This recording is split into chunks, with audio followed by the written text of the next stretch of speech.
Halo teman-teman semua, kembali lagi di channel YouTube aku, Nada Azahari. Nah, pada kesempatan kali ini kita akan membuat video ulasan pembelajaran tentang critical book review yang sudah saya buat. Nah, pada kesempatan kali ini saya mengkritik dua buku, yaitu buku pertama, buku Strategi Belajar dan Mengajar dari Ridwan Abdul Hassani, dengan buku pembanding Desain Pembelajaran dari Prof. Abdul Ghafur. Nah, gimana sih video pembelajarannya? Yuk kita simak sama-sama ya. Oke teman-teman, dalam kesempatan kali ini kita akan membahas mengenai dua buku yang saya gunakan dalam CBR, yaitu buku Strategi Belajar dan Mengajar dan juga buku Desain Pembelajaran. Nah, gimana sih ulasan singkat tentang kedua buku ini? Yuk simak videonya ya. Nah, jadi kedua buku ini tuh sangat-sangat penting dalam dunia pendidikan karena menjadi bahan rujukan mahasiswa keguruan maupun guru yang ingin mengembangkan strategi belajar di kelas. Buku pertama yaitu buku Strategi Mengajar dari Ridwan Abdul Hassani yang diterbitkan tahun 2019, berfokus pada model, strategi, dan juga metode pembelajaran. Nah, pesannya itu guru tidak hanya cukup hanya mengajar dengan ceramah. Kalau pembelajaran hanya dengan satu arah saja, siswa cenderung pasif dan mudah bosan. Karena itu, buku ini memperkenalkan banyak pilihan model pembelajaran yang bisa membuat kelas lebih aktif dan juga interaktif. Beberapa model yang dibahas itu antara lain model investigasi kelompok, yakni siswa bekerja sama mencari solusi dari suatu masalah. Jadi bukan guru yang memberi semua jawaban, tapi siswa yang berusaha menemukannya lewat jalan diskusi. Kemudian juga ada bermain peran atau role play. Siswa ini tuh diajak masuk ke situasi atau masalah dengan cara memerankannya.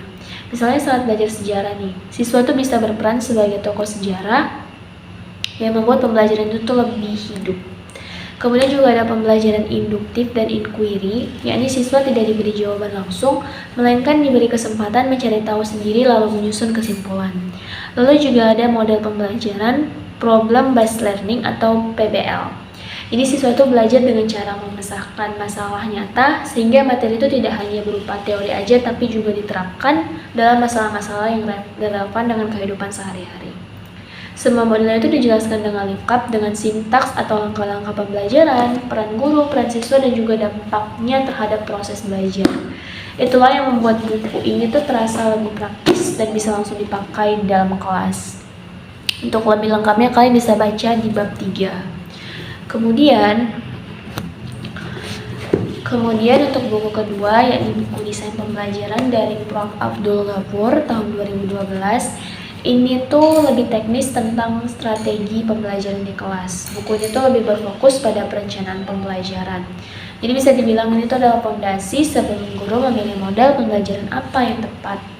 Buku ini tuh juga menekankan bahwa sebelum mengajar, guru harus jelas dulu menentukan apa standar kompetensi yang dicapai, bagaimana cara menyampaikan materi supaya sesuai dengan kebutuhan siswa, dan bagaimana memberi kesempatan siswa untuk aktif dan ikut berpartisipasi. Kemudian juga bagaimana cara mengevaluasi hasil belajar dan tindak lanjutnya. Jadi buku ini tuh seperti peta bagi guru dalam merancang pembelajaran agar terstruktur dan sesuai dengan arah tujuan. Kalau untuk perbandingan kedua buku ini, itu sebenarnya sama-sama saling melengkapi satu sama lain.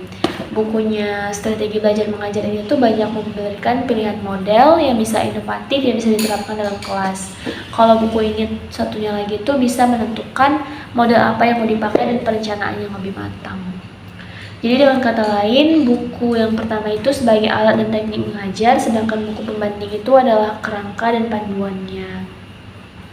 Untuk kelebihan dan kekurangan buku itu tuh, kalau buku Strategi Belajar Mengajar tuh lebih relevan ya dengan pembelajaran abad ke-21 saat ini yang menekankan kompetensi penting seperti critical thinking, kreativitas, kolaborasi, dan juga komunikasi.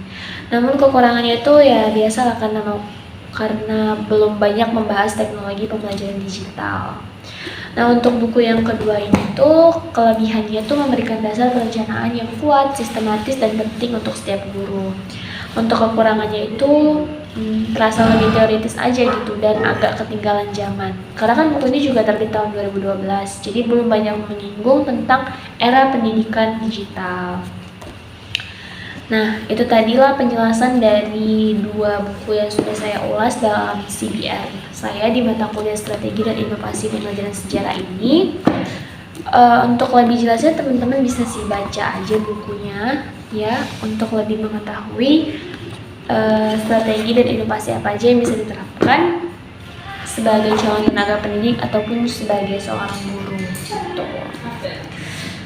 Oke teman-teman, itu tadi video pembelajaran tentang CBR yang sudah saya buat. Semoga bermanfaat untuk teman-teman semua untuk menambah pengetahuan kita terkait model-model pembelajaran dan juga strategi pembelajaran yang dapat diterapkan di kelas.